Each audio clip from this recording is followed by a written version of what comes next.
Welcome to our third episode of No Humping Wednesdays. Stop it. Stop humping. If you are living for the weekend, you ain't living. How's it going, Julia? You good? I was like, what you mean stop it? What have I done? I thought I'd try that one this week and see if I could catch you out. Yeah, you definitely did. Yeah, I'm easy like that. I'm very good. How are you? Yeah, good. I'm excited for this one because this is on what we kind of labeled as marketing manipulation, because it isn't always about lies. Sometimes they're not actually lying, they are bending the truth. And that's what we wanted to cover today, because this is kind of why we're here. This is why we started it, to help you overcome diet industry myths and lies and deceit and manipulation, so that you can start making your own decisions and not just kind of acting on that impulse. So, I know you're quite passionate about this one. I'm quite excited for this one too.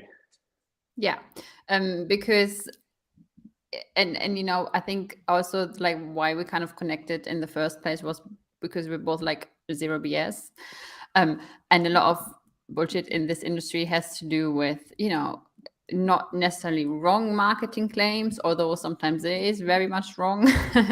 And a lot of it has really to do with how people are being like influenced, manipulated by maybe certain words and phrases people use, are like fear mongering and things like that. So I'm very excited for this, because I think also like recently there's like a whole like lot coming out of new kind of marketing tactics and whatever studies and not studies, and so it's gonna be good. That's the thing though, right? Because when we think we've kind of got it, we always have to remember marketing is so much more evolved, than they're many steps ahead of us. They have to be, otherwise they don't have a job, they can't sell products. Ours here is not to make people poor. It's just to make sure that you can have a better idea and make kind of like grown-up decisions. I believe kind of our system one thinking, which is our automated system, is our childlike behavior. We act on impulse, we act like a child. Whereas when we switch our system to thinking on, that's when we become more of an adult and start making decisions that can then tell the inner child, hey, I'm in charge. I'm the adult here. And that's all we're trying to do, is we're just trying to help you grow up. We're trying to help people grow up. That's not rude, is it? No, I would say maybe like make a more informed decision and maybe use your brain sometimes. It's okay. It's okay to question things, even See, if I went system one there and said grow up, and you went with system two and the more professional answer. So you see how it works, people. We want to switch on more like Julia and not like me. I think I have a good day today. Well, we might not even get through everything we want to get through on this one. I messaged Julia last night with all the topics that we could cover in this, and I was like, okay, great. Let's make this so we'll do the best we can. But what we're going to do is we're going to jump in really quickly to our one-off secret question. We're going with one this week, not two. We're going to alternate weeks now, purely just because we want to get more content in. And I feel like you guys know us a bit more now. If you've watched episode 1 and 2, you're starting to get to know us a little bit more. So whose go was it? Yours. My question to you. Because I said I don't have a question yet. You was like, oh, don't worry anyway, because you're not supposed to ask me anything. Okay, so nothing too saucy today, but in the terms of marketing, can you think off the top of your head that one guilty pleasure advert that either you like secretly like that you shouldn't, or is there something that maybe caught you out? Some sort of advertisement you like that, okay, I actually bought a product off that. Like ever or recently? Yeah, ever, at any point.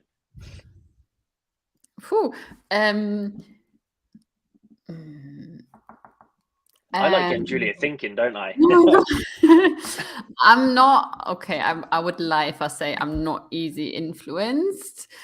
I think, okay, here's the thing: multivitamins. Okay. Probably. Yeah. And now I'm at a point where I'm like, actually, most of them are not doing anything apart making you a less lighter because you're spending money.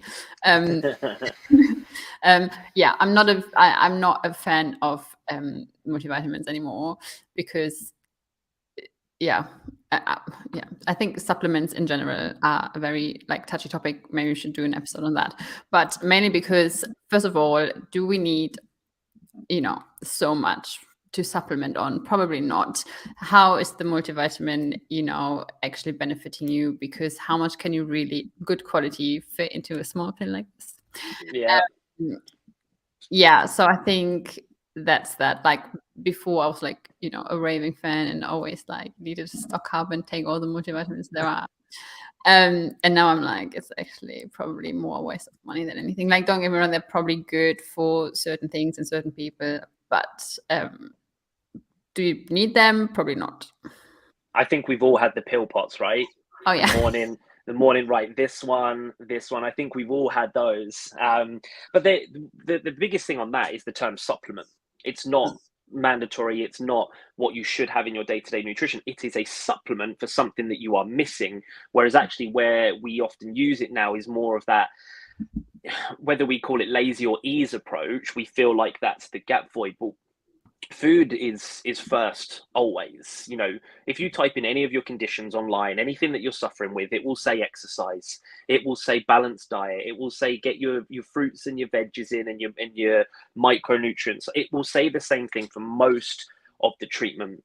And the supplements, I don't know if it's changed, but it definitely never used to be monitored. Somebody could create a product, put it on the shelf, and it didn't have to be checked. I don't know if that's changed. Might have to look into that a little bit. But that was scary because they were taking some items off and testing them, like glucosamine, and the tablet didn't actually have any glucosamine in whatsoever. I think it depends where you are. I think in the EU, we are very much more regulated than the UK. We're a little bit lazy over here. Anything that makes money over here. Yeah, and there's one shop in the UK, I will not name and shame, but I would be very careful buying my things from there because it's cheap and cheerful, but actually, not really doing a lot anyway. So that's one place I definitely would stay away from anything supplement. And like you said, a supplement is great, but it is there at the end of the day to supplement an already, good, healthy lifestyle, and it should be your last resort, apart from if your doctor told you you're deficient in anything. And I think that's one good thing to do as well. Go and ask your doctor and get a blood test done to be, rather than just randomly taking things and hoping for the best, because if you're over supplementing, that also can have a negative effect on your body and your health. Yeah, I saw that before actually, where they described it as like your immune system with vitamin C. They described it as a garden. Adequate amount of light, adequate amount of nutrients, adequate amount of water, and your garden will flourish. Too much sunlight, too much water, too much nutrients, and actually it can kill it. So when people get poorly and they go straight to the vitamin C, actually it's not actually doing anything. Your body's at that point, your immune system, it will fix it in its own time. And the it's kind of rather looking for the cure. It's looking for the prevention. Try to not get poorly so often by eating well, exercising, avoiding chronic burnout and doing those things. But you see how quickly we can kind of get into marketing manipulation, because we've already gone straight to supplements. So is that somewhere you want to stay, Julia? Because I know when I was talking to you, you were getting a bit passionate about a couple of topics. So I kind of almost want to give you the rein a little bit here and see where you go. I mean, we can stay with supplements, I guess, but I think we also already said quite a bit on it now that was important to mention. I think one thing we can maybe start with is just labels, not labeling things, but labels on packaging maybe, and kind of maybe, ties it into what we just spoken about, right? You said okay, this is the supplement, but actually when you test it, it's not. Because I recently came across protein pudding, one that you can mix yourself. That was I think almost €2 more than your normal pudding powder that you would mix with water or milk. Because it said protein. The magical word. isn't it? The cure to And so I turn it around and I like actually read the nutrient like facts, right? To see there was only like I think 4 grams more protein. And do you know why that is though? Do you know why they get away with that? What, to say there's like more, like to put protein in front of it? Yeah. Why is that?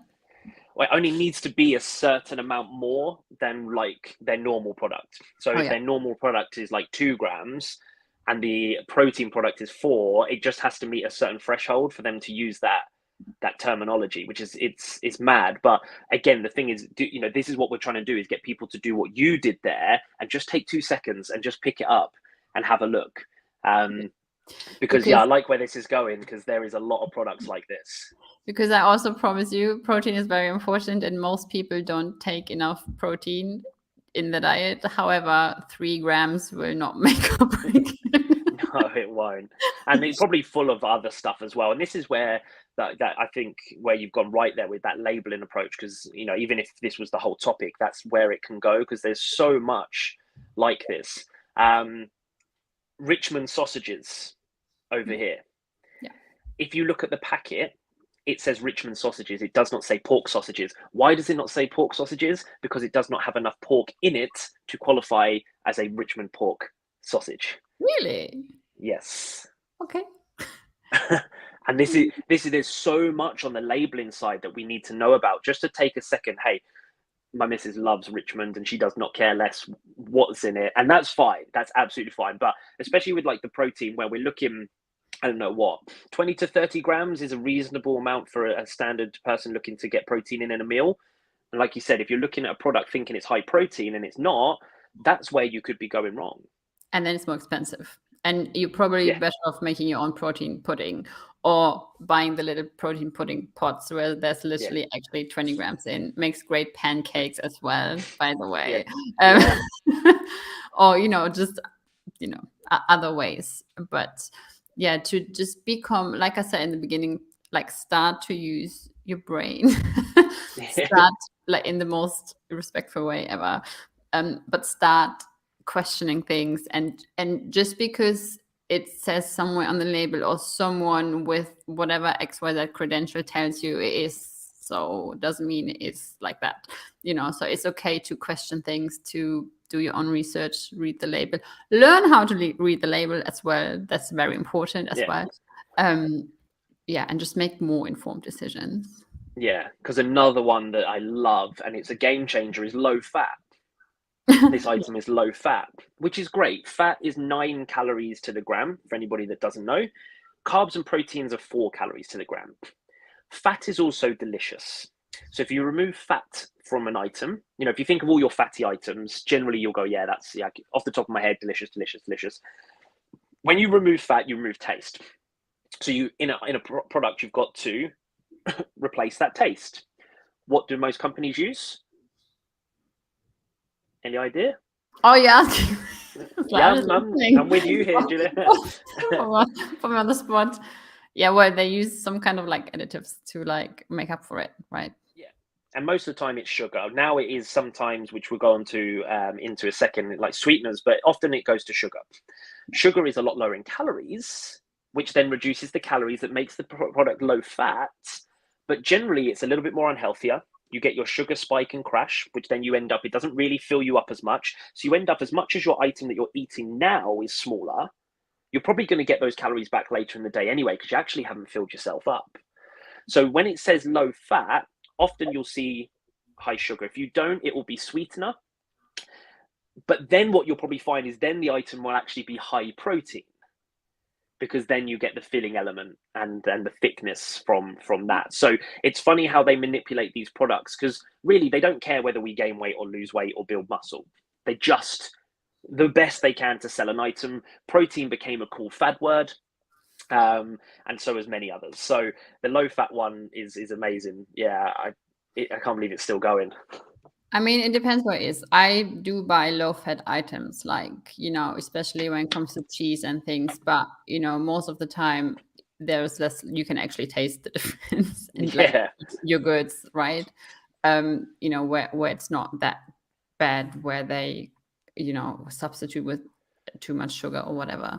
But most things, yes. And I'm gonna say this now: fat is not bad. We actually need fat in our diet, and especially as a woman as well, during certain times of the month, it's actually good to have a little bit higher fat in your diet as well, to support with your hormones and things. So yeah, don't be afraid. Like, fat doesn't make you fat, just like carbs are not the enemy. Yeah. It's all, you have to see the whole picture. Yeah. And if you choose kind of full fat yogurt over low fat, it's just not gonna make or break that much if you look at everything else that you're doing. Yeah. And that's it again. It's down to that automated system. They know that we don't want to spend hours upon hours in the shop. So they're going to hit you with all of the key information in bold, in bright colors. So you just pick and put. And that's all that they're there to do. They don't want us to think. Okay, everything that we do generally in the shop is, yes, we go in sometimes with a plan and a shopping list, but our actions are all subconscious behavior. We don't question what we're purchasing. And yeah, have you got any more to add on kind of that on the label side of things? Not on the label, but what you just said, right? Because also supermarkets are very clever people. Well, it's not people, but yeah, marketing again. Marketing again. The way a shop is laid out, and the way certain items are like placed and stacked and things, it all has its purpose. That's why like more expensive things are higher up, because that's where you look first. Because no one's like, wanting to make an effort to like bend all the way down and get like the cheaper product, which is equally the same, right? That's why you see kind of little snacks and chocolate bars next to the counter and the checkout, because you have to wait in queue now for like 10 minutes and like, oh well, I might as well, Yeah. So once we kind of understand and learn how that all works and why certain things are the way they are, it's much easier to just become not just aware, but like act accordingly and not get too influenced. Also, never go shopping when you're super hungry. Yeah, that's a no-brainer. I think most people still don't know that, but it's not going to end well. Yeah. It is. The supermarket is laid out to get you to buy. Simple as that. So if you, not everybody, but I would say majority of supermarkets, if you picture yours now and you walk in, likelihood is the first thing you're going to encounter is the fresh fruit and veg area. It's kind of your market style vibe. They're trying to get you into that market feel, like if you were going to your local Sunday market. They try and get you into that. They have all of the deals on the end of the aisles, because you're going to walk through those aisles and just kind of pick as you go through. The music, they even go to music. I was in one once and I was like, what? This is such a weird choice of music. Like, I believe it was in this country, and they were playing French music. I'm like, that's not normal for a supermarket. But what it is you'll probably find that they are selling some sort of French wine or French items, and they're trying to get you to entice you to buy more of that, maybe that style of brand. So sometimes it might be Italian or whatever they're trying to sell. It's always manipulating. There's a fantastic book called Marketing to Mind States, and the author of the book, he was hired by companies to do things just like that, like supermarkets, like put flashing lights in certain areas, or how they worded something. Like the whole shop, like a marketing genius. And like you said, going in, feeling fueled, not tired is really important. Having a plan. Don't walk slowly through those aisles you shouldn't be going down. Avoid them or walk quickly through them. Set a timer, but go in with the plan that you don't end up getting stuff subconsciously that you don't want. Yeah, like actually know what you're going to prepare for the week. That's why like taking an hour on a Saturday or Sunday is actually like super beneficial, and will actually like save your time during the week, because you can make a plan of what you're going to have for the next 3, 4, 5 days, and then you go and look what's there. You only buy what you need, so you don't waste too much food either. Use what's in your fridge first, but just becoming a bit more conscious about the whole supermarket situation as well. Yeah, because it's so easy. You can go in with a plan and still pick up the multi-packs of crisps and the cookies, and you still pick up those stuff, and then you're like, oh yeah, but I have to have them in my house for the... No, you don't. If you really want them, someone comes who never comes, you know. yeah, but if you want them, go out and get them. You know, if you really do want them, you would do that. You would hop in the car, drive to the shop, buy cookies, come home if you really wanted them, but you don't. You're trying to remove any of that automated behavior. And that's what we're trying to do with all of this advice, is get you to think of just a pause, just a question the packaging. Okay, well, what's the reason it says low fat? What's the reason it says, you know, 0 sugar? You know, and just have a look a little bit more. Because they will always do things. So like Julia and I were talking about the aspartame one, which is a sweetener. But sugar, they can call it multiple different names. So it might not say that there's sugar in it, but if it says multidextrin, multidextrose, glucose, any os or ins, they're allowed to use those words instead of saying sugar. So then it manipulates so you don't think there's any in there.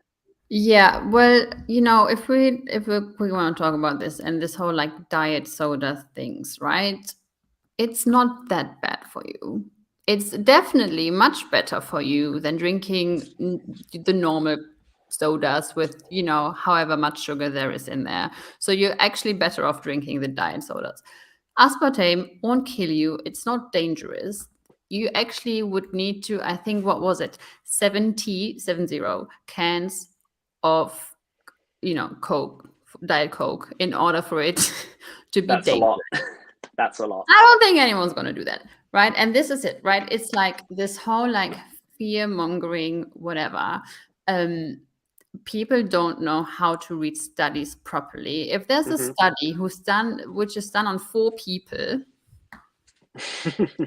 I think we need a little bit more data, okay? Yeah, just a couple more people.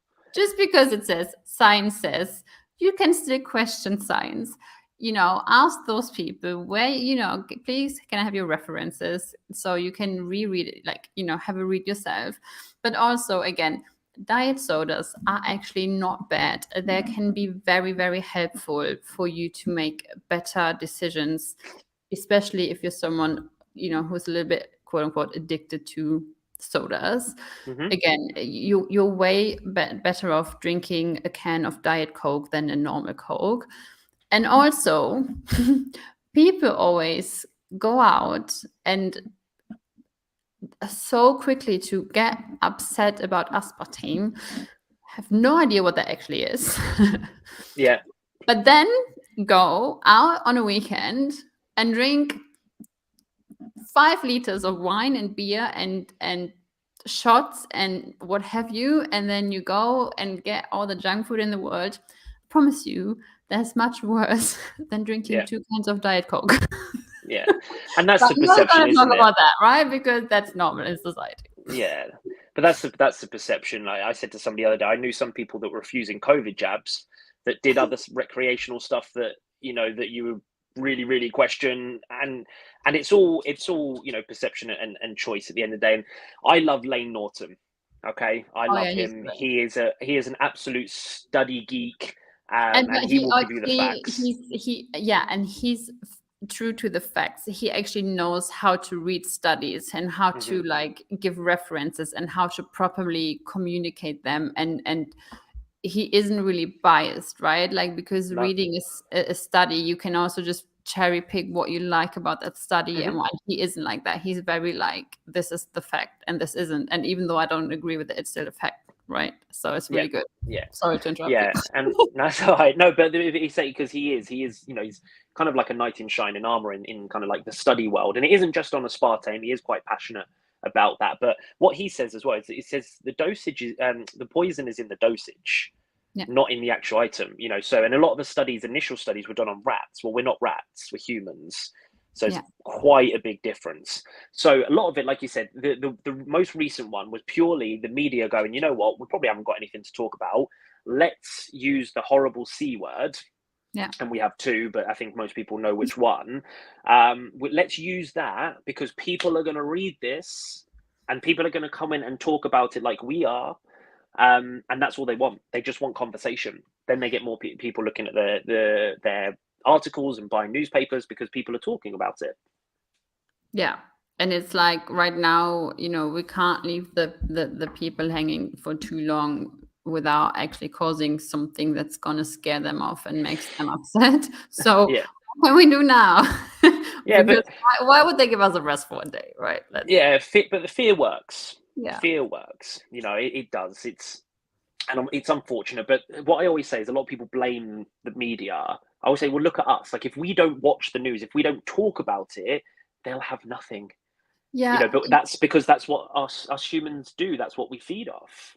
People blame the media, but people are also not doing anything to question the media. So you blaming the media is also you just listening and taking on what they're saying rather than stepping away and maybe not reading the Sun, and or whatever else, gossip magazine, and actually just, again, what we said in the beginning, being a bit more aware and using your brain, and it's okay to question things. But yeah, it's easy to just say, I'm going to blame X, Y, and Z for my problems, but not actually doing anything yourself about it. Yeah. And that's it. Like, again, just back to the diet drinks, it's just make sure that you're being aware. Like, everything in moderation has become like this term of making an excuse. I'm just having it, everything in moderation. Like, just actually be genuine, because what you don't want to be doing is have a detrimental effect on your health by consuming, I had 10 pork pies today, but I didn't have any yesterday, so that's everything in moderation. So just be careful, because a lot of foods today are processed, may come with health complications. But then if we look at the common sense, we're living longer than we ever have before, so must be doing something right. But the media will always work on fear, because if there's a positive story, people go, oh yay, congratulations, and then off you go. Where if it's a fear story, it's like, right, who can we tell, who can we talk about, who can I get my point across to that's going to listen? So just take everything with a pinch of salt and just switch off the automating. Just challenge it, and you'll see a big difference. And also, I want to really stress that just because certain people have certain letters behind their names doesn't mean good. It just normally really... an M or an S or a C or a D or something's in there, isn't it? And there's people who literally will tell you that if you eat spinach, you're gonna die because it's poisonous. And people out there believe it, and I'm just like really losing my faith of humanity.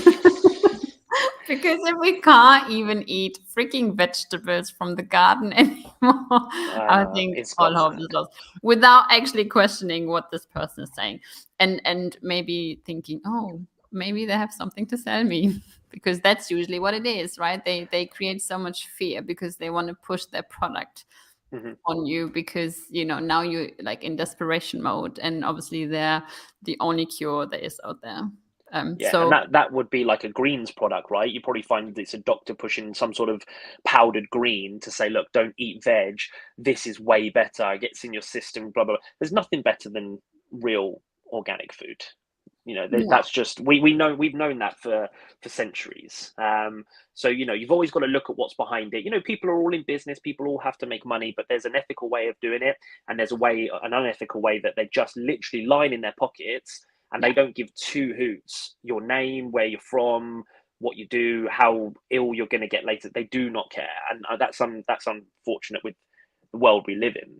It is, yeah. So it's okay to question. It's also okay, again, to question people with doctor titles, because, again, they don't always mean everything, or whatever else masters they have, because at the end of the day, they want to sell. So it's really important to question how truthfully are they, and how good are their intentions.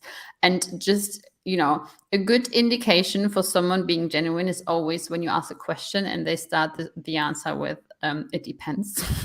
Because it really does depend on, the individual, the person, your history, if you have any, like, whatever conditions or what have you. So it's okay to question people with authority, whatever that means these days anyway. Yeah, nobody's got it all together. And just one more thing on the authority side, and just rewinding, I wanted to make sure we got this one across because I don't think many people know this one, which is calories on packaging. Now, we trust the packaging to be accurate. It's not. It isn't accurate. It can't be. It's physically impossible. Okay.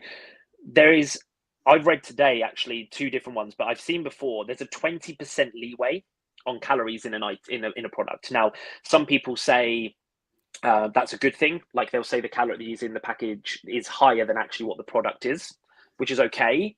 But if you're doing too many of those, then obviously you've got a big calorie deficit that you are now going to be hungry and crave more food.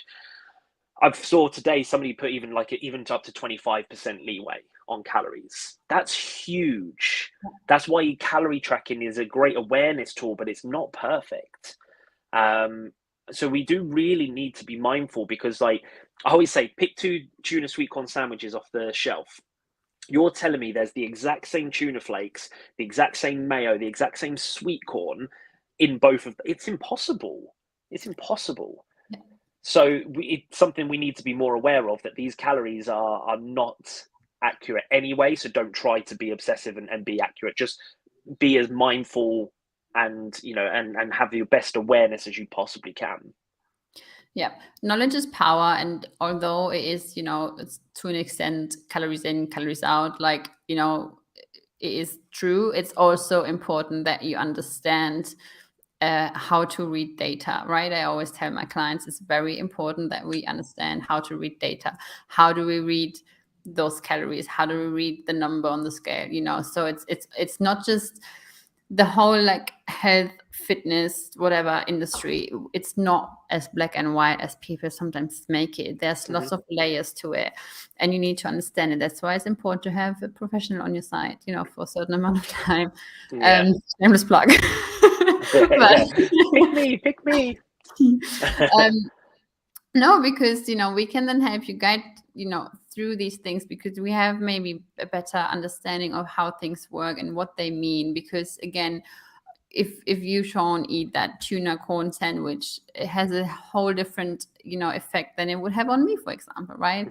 And so again, it's very important to stay a little bit more open-minded and not just like take the facts, but be almost flexible with them, right? Yeah. Like have the knowledge and the awareness to understand what it means and how to kind of navigate through it and act accordingly to it, rather than just taking it as it is. It's just never that easy, because Definitely.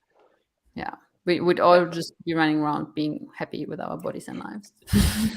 If only it was that easy. So if you were to try and let everybody that was watching or listening today be happy, and you were trying to kind of give them something that they can take away today to implement to work on what we spoke about today, what would be your go-to tip that they can use today? Don't believe just what the label says. Turn the package around. Take 2 more minutes. Don't go shopping in a rush either, unless you only like need 2 items and you only go for these. But like turn it around, read it, but also know how to read it. Knowledge is power. So be sure that you actually understand how to read labels, because just because it says XYZ doesn't necessarily mean anything, right? So that's probably, and again, use your brain. And use it on that point of using the brain, there's something powerful I use with my clients called an if, when, then statement. So when I go to the shop, then I will check the product.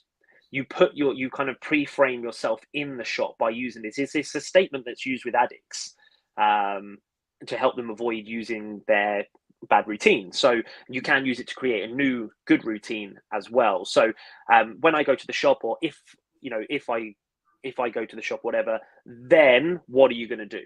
And you reframe it and you implement it, throughout the day, and you write it down. And then when you get there, your brain will be like, hey, you told us to do something earlier. And then you'll find yourself picking up the product because you've already put yourself in that place. So that's one way of actually using your brain, rather than us just saying, hey, come on, use it, because we're all terrible. We all switch off. And the last thing, just a book recommendation, Persuasion by Robert Cialdini. I think I mentioned it before. It's been on my list for years. I'm not even lying. It's not his best book. It influences his best book, in my opinion. Persuasion was made because marketers went to him and said, tell us how we can persuade people to buy. And he said, no, I'm not doing that. That's not what I'm doing this for. But what I will do is I will make a book for the clients to help stop them against you. And you can use that. You can read it if you like. And what I found is it wakes you up a little bit more. It raises your awareness on how marketers behave so that it can help you stop impulse purchasing or impulse eating and stuff like that. So it's a good book in terms of building a defense system. I've personally found. Okay, great. I'll have a look. It's this like shiny object syndrome, isn't it? It's all usually, it's sometimes, with business coaches. Oh, here's how to make 100K in 2 days. Yeah. No. Yeah. Yeah. It still excites me though. How much do you really want it? It still excites me. But okay, so that's probably all we've got time for today. Thank you anybody that did join us live. If anybody is interested, you can watch any of the replays on YouTube or you can listen on Spotify. We can pop the links in the comments once this is finished. But as always, thank you. If there's any comments or anything, please leave them for us. We will be back in 2 weeks' time with another topic. No idea what yet, but I'm sure there's plenty we can cover. And yeah, I'm sure. And if anyone obviously has anything they would like us to cover, please do let us know, because we do this to like help you guys. So just slide into the DMs. Yeah, we're always in the DMs. Always in the DMs. Yeah. Thank you so much. Thank you again, Julia, for your time. And we will see you all probably later on LinkedIn, but if not, on the live in 2 weeks' time. Have a good day. See you later, everyone. Thank you.